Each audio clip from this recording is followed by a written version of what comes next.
Good morning, सुप्रभात, केम छो, सलाम। उम्मीद है आप सब लोग बेहतर होंगे, अपना ध्यान रख रहे होंगे।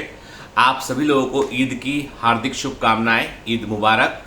कुछ लोग ईद को आज सेलिब्रेट करेंगे, कुछ कल सेलिब्रेट करेंगे। कैलेंडर में डेट थोड़ा कंफ्यूजिंग है, कई लोगों के लिए गुरुवार को है, कई लोगों के लिए शुक्रवार को है, पर मुझे लगता है मोस्ट ऑफ द लोग शुक्रवार को सेलिब्रेट करेंगे, ऐसा मैं सोचता हूँ। कैलेंडर में भी हॉलीडे वैसे ही बना हुआ है, ठीक है। मेरे भी ऑफिस की जो ईद की छुट्टी जो स्टाफ की, जनरल स्टाफ की सबकी छुट्टी होती है, वो कल की है।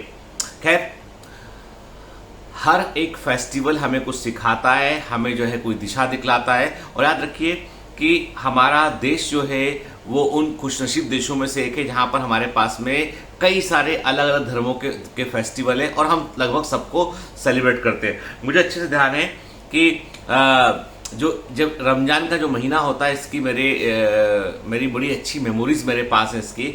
मेरे एक सीनियर हुआ करते थे, आप शायद जबलपुर में हैं या कहीं हैं, मुझे एग्जैक्ट खबर नहीं मिल रही उनके भी, इसरार उद्दीन अब्बासी सर। तो इसरार उद्दीन अब्बासी सर जो है वो बड़े, मतलब हम लोग, वो चूंकि मुझसे 3 साल आगे थे MBBS के दौरान। मेरा 96 बैच था, उनका मुझे लगता है 93 बैच उनका रहा होगा। तो वो जो है हमारी बिल्डिंग जहां हम रहते थे, जहां हमारा प्राइवेट हॉस्टल था, क्योंकि क्या हुआ था, गवर्नमेंट हॉस्टल में मैं नहीं रहा था। गवर्नमेंट हॉस्टल में मैं सिलेक्शन के बाद मैंने हॉस्टल लिया, लेकिन बहुत उस समय 96 की बात है, बहुत रैगिंग, 95 96 में बहुत रैगिंग हुआ करता था। तो मेरा भी रैगिंग हुआ, मैंने उसका विरोध किया। विरोध करने के बाद लोगों ने मेरा और विरोध किया, तो कंडीशन थोड़ी ऐसी बन गई कि मुझे प्राइवेट हॉस्टल में रहना पड़ा। और वो मेरे जो सीनियर थे, जो इसरारुद्दीन सर, वो भी प्राइवेट हॉस्टल पास, मेडिकल कॉलेज के पास ही प्राइवेट हॉस्टल था, तो वहां हम लोग रहा करते थे। और उसमें काफी सारे मेडिकल स्टूडेंट भी रहा करते थे, जिनको जो है सरकारी हॉस्टल या जो GMC के अंदर जो था B ब्लॉक, C ब्लॉक और F ब्लॉक, ऐसे ब्लॉक्स थे जिनमें नहीं रहना होता था, तो वो लोग वहां रहा करते थे। तो खैर, तो वो मेरे सीनियर थे। तो मैं जब भी रमजान का महीना हुआ करता था, तो हम लोगों को पता था कि अब ये क्या करेंगे, ये जो है शाम को जो है इफ्तार टाइप करते हैं ना, शाम को जब जो है रोजा खुलता है तो कुछ खाते हैं, फिर नमाज पढ़ने आते हैं। तो बस हम लोग उसी फिराक में रहा करते थे कि अब सर बुलाएंगे, क्योंकि वो उनकी एक हैबिट थी कि वो जब भी कभी इस तरह का कुछ होता था तो वो हम सबको कॉल कर बुला लेते थे उनके। उस समय जमाने में सबके पास मोबाइल फोन तो हुआ नहीं करते थे, luxury, mobile phone is a big luxury actually, ठीक है। तो वो फोन नहीं करते थे, वो आवाज देकर बुला लिया करते थे कि गीतेन, मेरा एक बैचमेट था इंसाफुद्दीन, उसको बुला लेंगे, तो वो भी उनके साथ नमाज पढ़ने जाया करता था। फिर दिनेश साटी, ऐसे करके हम लोग 4-5 लोग, जो लोग इस बिल्डिंग में रहा करते थे, वो लोग जो है उनको वो आवाज देंगे, शाम को हम आएंगे और वो बढ़िया तमाम तरीका। अब देखो, हॉस्टल लाइफ में ऐसा होता है, कॉलेज में होते हो आप, तो अब वो लग्जरी की आप 10 तरह की चीजें खाएंगे, 10 तरह का खाने का सामान लेके आएंगे, वो चीजें तो बहुत ही रेयर होती है। मतलब ये है कि आपको सुबह शाम टिफिन वाला रोटी दे गया, वो रोटी आप खा लेंगे। सुबह आपने चौराहे पर निकल के गए, वहां पे आपने एक समोसा लिया, आपने पोहा लिया, वो खा लिया आपने। रात को सोने के पहले 1 गिलास दूध मिलता था चौक बाजार में, कहीं पर 5 रुपए गिलास दूध होता था, तो वो दूध जो है उसमें वो दूध को उबाल कर उसमें थोड़ा सा मलाई ऊपर से डाल के दे दिया करता था, तो वो हमारा पौष्टिक आहार हुआ करता था दिन भर का, ठीक। हम बड़ा इंतजार करते थे उसमें। और पता, पूरा तो जो फीलिंग है कि वो 1 महीने में हम लोग को खिलाएंगे पिलाएंगे, तो हमको रमजान का महीना हमको बड़ा अच्छा लगा करता था, ठीक है। आज भी हमें ऐसा लगता है कि वो जो फील था वो डिफरेंट ही फील था। खैर, वैसे ही जब हम दिवाली का समय जब हुआ करता था, तो दिवाली के समय हम लोग मिठाइयाँ घर से हम लोग चूंकि कॉलेज में थे ना, तो घर से ना नमकीन मिठाइयाँ बन के घर से पैक होके आ जाया करती थी। मूंगफली के लड्डू है, और इसके अलावा जो है वो गुजिया और घर के बने नमकीन, ये सब चीजें आ जाया करता था। पहले उतना बाजार वाला कल्चर नहीं था, अभी कल्चर बढ़ गया है। खैर, तो ईद से स्पेशल मेमोरीज जुड़ी हुई है, इसलिए मैं आपको ईद मुबारक फिर से बोलूंगा। आपको मैं एक बात, आज हम एक छोटी सी स्टोरी सुनेंगे हम, और ये स्टोरी मैंने हाल ही में कहीं पर पढ़ी सुनी है, शायद आहा जिंदगी में कहीं पढ़ी मैंने इस स्टोरी को। एक मैगजीन आती है आहा जिंदगी, बड़ी अच्छी मैगजीन, उसमें कि एक बहुत पहुंचे हुए ऋषि महात्मा होते हैं, एक ऋषि मुनि होते हैं, बड़े पहुंचे हुए महात्मा होते हैं। कहा जाता है कि उनको जो है वो सत्य का बोध होता है, सब कुछ वो समझते हैं, बहुत ही विद्वान होते हैं। एक रात वो सो रहे होते हैं और सुबह अर्ली मॉर्निंग 4 बजे के आसपास जब उठने का समय होता है, उसके ठीक पहले भोर का सपना बोलते हैं ना, जो पहला सुबह का सपना होता है, लोग कहते हैं सुबह का सपना सच हो जाता है। लोग ऐसा कहते हैं ना कि सुबह का सपना कई बार सच हो जाया करता है। तो उस समय उनको एक सपना आता है कि तमाम जो तीर्थ स्थान है, जहाँ पे कुंभ हुआ है, हरिद्वार हुआ, अपना प्रयागराज हुआ, और जो है काशी मथुरा, ये तमाम तीर्थ स्थान जो है वो बैठे हुए हैं आपस में, और वहाँ पे गंगा और यमुना और सरस्वती ये रिवर भी बैठी हुई हैं। ठीक है, ऋषि मुनि का सपना भाई देखो वैसे ही होता है। ठीक है, तो उन्होंने कहा कि भाई सभी तीर्थ स्थान और तमाम बड़ी नदियां जिनकी हम पूजा पाठ करते हैं वो सब आपस में बात कर रही। तो वो प्रयागराज बोलते हैं क्या आपको जानना नहीं है कि इस बार जो कुंभ हुआ, आपको पता होगा अभी हाल ही में कुंभ किया था जो जलसा के, तो प्रयागराज बोलते हैं भैया इस बार जो कुंभ हुआ, उस कुंभ में जो भी कुंभ हुआ अभी नहीं हुआ, उसमें सबसे बड़ा पुण्य किसको मिला? पता है किसी को कि कौन व्यक्ति ऐसा था जिसको जो है वो सबसे अधिक पुण्य मिला, सबसे अधिक उसको जो है वो उसके खाते में सबसे अधिक जो है वो अच्छे कर्म चले गए उसके खाते में, उसके पिछले जितने भी पाप थे वो धुल गए, और वो सबसे अधिक पुण्य प्राप्त किसने किया? पता है किसी को? लोगों ने कहा नहीं आप बताइए, आप हमारे प्रमुख हैं, प्रयागराज को प्रमुख माना गया भैया तीर्थ स्थानों में। उन्होंने कहा कि देखो ऐसा है, वो है रामू मोची। रामू मोची, गंगा नदी बोलती है रामू मोची, वो तो आए ही नहीं नहाने के लिए। मेरे को तो सबका लिस्ट तैयार किया हुआ है पूरा का पूरा कि कौन कौन नहाने के लिए आया हुआ था भाई यहाँ पे, किस किसने जो है स्नान किया हुआ है। ठीक है, ये बात अलग है कि ये स्टोरी जो है उसका कुछ अलग कंक्लूजन है, इसलिए मैं सुना रहा हूं आपको स्टोरी, पौराणिक कथा टाइप की ये। हालांकि मैं आपको आगे बात करूंगा इस बारे में। तो मैं आपको इतना बता दूं कि वो गंगा नदी बोलती नहीं रामू मुची नहाने नहीं आया, आपकी लिस्ट में कुछ गड़बड़ है।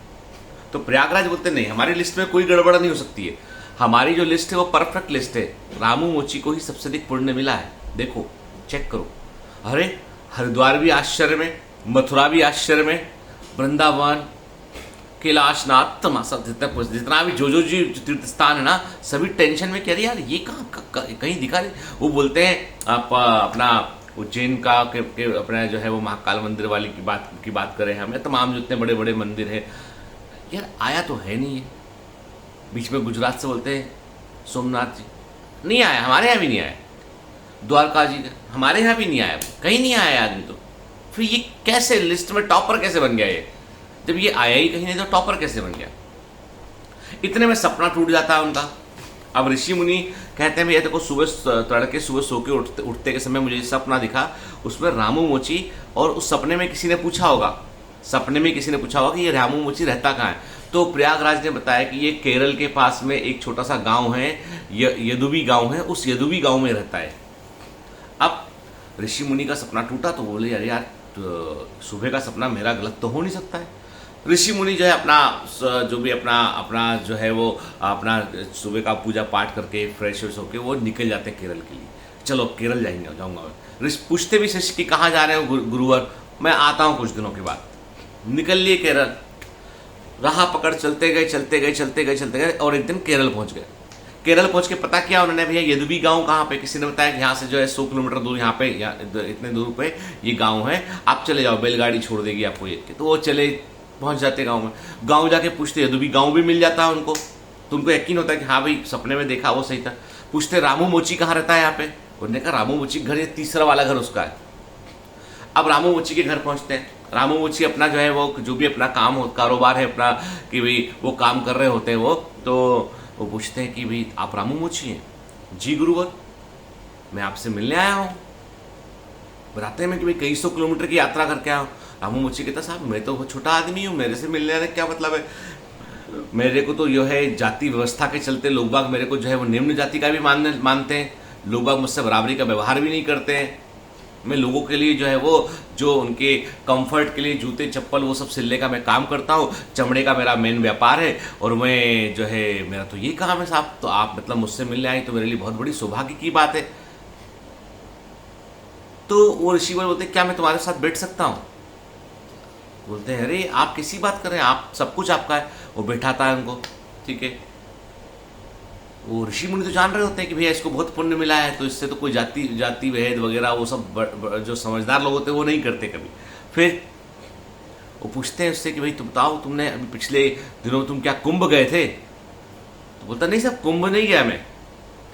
कोई मंदिर मंदिर वगैरह आसपास कोई जगह पे यहाँ पे गए हो तीर्थ स्थान पे? नहीं साहब मैं कहीं नहीं गया। यार कि तुमने क्या किया पिछले कुछ दिनों में? उसने कहा नहीं साहब ऐसा है कि कुंभ जाने की मेरी बहुत इच्छा है, मेरी बहुत इच्छा थी कुंभ जाने की, लेकिन मैं गरीब आदमी हूं तो मैं हर रोज जो भी कमाता था कमाने के बाद थोड़ा सा पैसा उसमें से बचाकर जो है वो अलग कुछ रुपया बचा के अलग रख लिया करता था। और मेरे पास अभी हाल ही में जो है पिछले जब कुंभ शुरू होने वाला था उसके पहले तक मेरे पास में जो है इतना पैसा हो गया था कि मैं कुंभ चला जाऊं, 5-7 दिन वहां रह लूं, खा पी लूं वहां पर, और जो है वो मेरा काम बंद रहेगा तो घर बच्चों को भी दिक्कत कुछ ना हो। तो इतना पैसा मेरे पास आ गया था जिससे कि मैं कुंभ की यात्रा कर सकता था, पर मैं नहीं जा पाया। तो ऋषि मुनि पूछते क्यों नहीं जा पाए? बोलता है कैसा आया, मैंने महीना 1.5 महीना मेहनत किया, रुपया जोड़ा, मैंने कुंभ जाने की पूरी तैयारी थी मेरी, लेकिन एक दिन क्या हुआ कि चूंकि मेरी वाइफ जो है वो प्रेग्नेंट है तो उन्होंने एक दिन मुझसे कहा कि पड़ोस से कहीं से जो है वो मेथी की सब्जी बनी है, उसकी खुशबू आ रही है, तो आप थोड़ी सब्जी ला दो उनके यहाँ से। तो चूंकि अब प्रेग्नेंट महिला कुछ मांगती खाने पीने के लिए तो जनरली मना नहीं करते हैं, तो वो मैं पड़ोसी के पास गया और मैंने जाकर उनसे कहा कि आपके यहाँ मेथी की सब्जी है क्या? तो बोले हाँ थोड़ी सी मिलेगी। तो वो लेडी थोड़ी सकुचाती है और बोलती है कि मैं आपको ये नहीं दे पाऊंगी। तो मैंने पूछा ऐसा क्यों? थोड़ी सी सब्जी चाहिए मेरे को, मेरी वाइफ प्रेग्नेंट है उनके लिए। बोलती नहीं ये सब्जी अशुद्ध है ये। तो मैंने पूछा कैसे अशुद्ध है? बोलते देखो ऐसा है, हमारे घर में जो है ना बहुत ही आर्थिक परेशानी चल रही है, मेरे हस्बैंड का ऊपर कुछ कर्जा आया हुआ पति के ऊपर, और वो कर्जा जिन्होंने दिया वो लोग उन्हें मारने के लिए जो है वो कोशिश कर रहे हैं, तो वो छिपके रहते हैं वो। और हमारे घर में उनके अलावा कोई कमाने वाला था नहीं, तो हमारे घर में तो जो है कि 2 दिन से खाना नहीं बना था। तो फिर आज क्या हुआ, आज मेरे पति जो छिपते छिपाते एक शमशान घाट के पास गए होंगे, वहाँ पे किसी ने अपने पितरों के लिए कुछ थाली चढ़ाई होगी खाने की, पता ना पितृ पूजा करते हैं, तो उस थाली में से वो सब्जी और रोटी जो है वो छिपके लेके आके हमको दिया उन्होंने, ताकि बच्चे और मैं भूखे ना रहे। तो ये वही सब्जी है शमशान से यहाँ पे जो पुत्र को चढ़ाई गई थी वहाँ से ये लेके आए हुए हैं। तो आप बोलो तो दे देती हो, लेकिन मुझे लगता अशुद्ध है, हम तो बहुत भूखे हैं, हमारे पास तो मर जाएंगे यदि हमने नहीं खाया, इसलिए हम तो खा लेंगे इसको, लेकिन आपको देना पाप हो जाएगा मुझसे। तो रामू मोची को बड़ा बुरा लगता है कि यार पड़ोस में ही लोग रहते हैं, इतनी तकलीफ में झेल रहे हैं, और कितना कर्जा है बहन? तो कुछ रुपया बताती है, इतने रुपए का कर्जा है। तो बोलते हैं इससे तुम्हारे पति की जान बच जाएगी। हाँ वो बोले वो फिर वो छोड़ देंगे पीछा उसका, फिर मेरा पति अपना खेत वेत में जो काम करते हैं वो कुछ काम करेंगे, और वो कर्जा भी इसलिए लेता है क्योंकि माँ बीमार थी इसलिए कर्जा लेना पड़ा था। तो रामू मोची अपने घर जाता है और अपना संदूक खोलता है, जो पैसा जोड़ा होता है वो जोड़ा हुआ पैसा लाके उस महिला को देता है कि भाई देखो ऐसा है, ये उतना ही पैसा है जिससे तुम्हारा पति का कर्जा चुक जाएगा, इससे कर्जा चुकवाओ, और जब धीमे धीमे करके वो मुझे बाद में धीमे धीमे जब उसका मन होगा था वो लौटा देगा, लेकिन उसको बोलो घर आके रहे, तुम सबका ध्यान रखे। इतना साहब मैंने किया था, और मैंने ईश्वर से आंख बंद करके प्रार्थना की। मैंने कहा कि ईश्वर यही मेरा कुंभ है, यही मेरा जो है वो यात्रा है, यही सब कुछ है मेरे पास इसके अलावा कुछ नहीं है। और मैं देख के आया घर में, मुझे अच्छा लगा कि कम से कम बाजू वाले का दुख तो मैंने हर लिया। इतना किया साहब मैंने। ऋषि मुनि जो है खड़े होते हैं और हाथ जोड़ के कहते हैं कि यही सच्ची कुंभ की यात्रा थी, कि तुमने दूसरे का दर्द समझा, तुमने उसकी तकलीफ को समझा, तुमने उसके जीवन की समस्या को तुमने सुलझाया, बजाय इसके कि तुम एक नदी में जाके स्नान करके आप वापस आ गए। बोलते कि कुंभ स्नान करना जो है बुरा नहीं है, लेकिन यदि उसकी बजाय आपको ऑप्शन मिलता है कहीं पे किसी के का भला करने का, किसी के जीवन में परिवर्तन लाने का, तो वो सच्ची तीर्थ यात्रा है, सच्चा तीर्थ है। वो ईश्वर सब देख रहा होता है और वो अनबाइस वे से देखता है। वो ईश्वर कठपुतलियों को नहीं देखता है, ईश्वर देखता है उन लोगों को जो नायक होते हैं उनको देखता है। ईश्वर जो है वो उन चीज़ों पर फोकस करता है जिन चीज़ों से आप जीवन में और समाज में परिवर्तन लाते हैं। इसलिए शायद तुमको इसलिए सबसे अधिक जो है पुण्य मिला है, उसी कुंभ का पुण्य मिला है जिसमें तुम कभी गए भी नहीं।